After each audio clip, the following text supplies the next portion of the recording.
Eni Karim dari kelas Merdeka PDSD. Video ini saya buat untuk memenuhi UAS perspektif global. Yang pertama, menganalisis dampak-dampak globalisasi.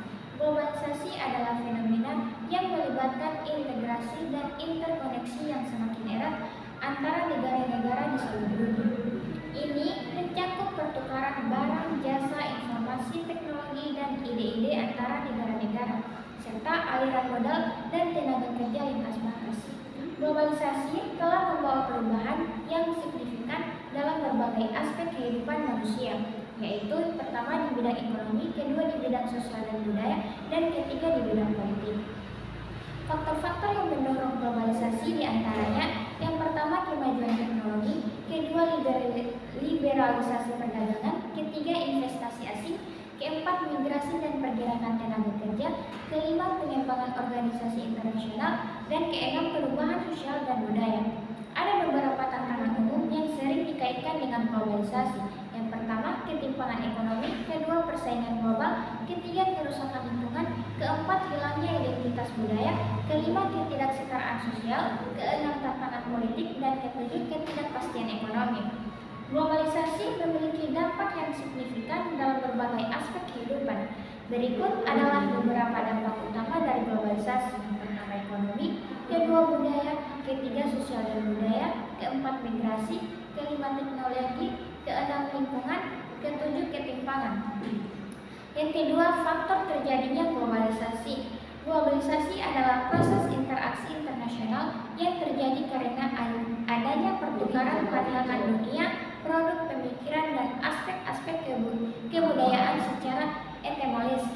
Globalisasi berasal dari bahasa Inggris, yaitu globalis yang artinya universal atau menyeluruh, dan imbuhan iation yang pada kata globalisation berarti proses mendunia.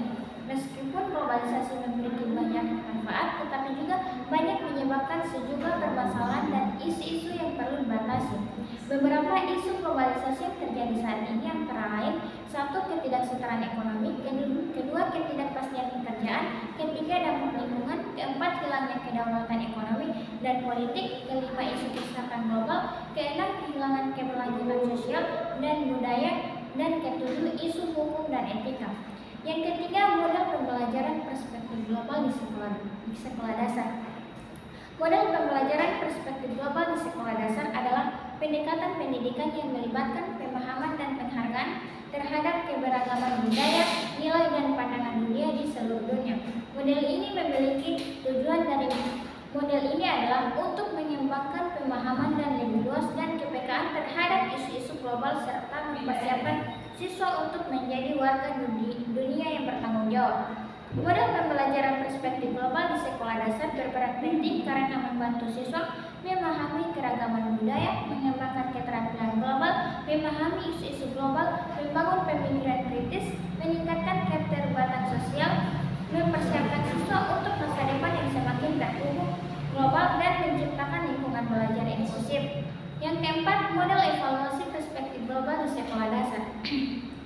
Dalam pembelajaran perspektif global, evaluasi ini bertujuan sebagai berikut: menilai dan mengukur peserta didik pada pembelajaran perspektif global, mendapatkan umpan balik dari prestasi belajar peserta didik terhadap kerja dan kinerja guru pada pembelajaran perspektif global, menemukan faktor-faktor pendorong dan penghambat keberhasilan pembelajaran perspektif global, dan juga meningkatkan rangsangan kegiatan belajar peserta didik pada pembelajaran perspektif global. Yang menjadi sasaran evaluasi pada pembelajaran perspektif global yaitu peserta didik secara individual dan peserta didik secara kelompok. Adapun alat evaluasi yang digunakan dalam penilaian hasil pembelajaran perspektif global ini meliputi tes dan non-tes. Baiklah, sekian video dari saya. Wassalamualaikum warahmatullahi wabarakatuh.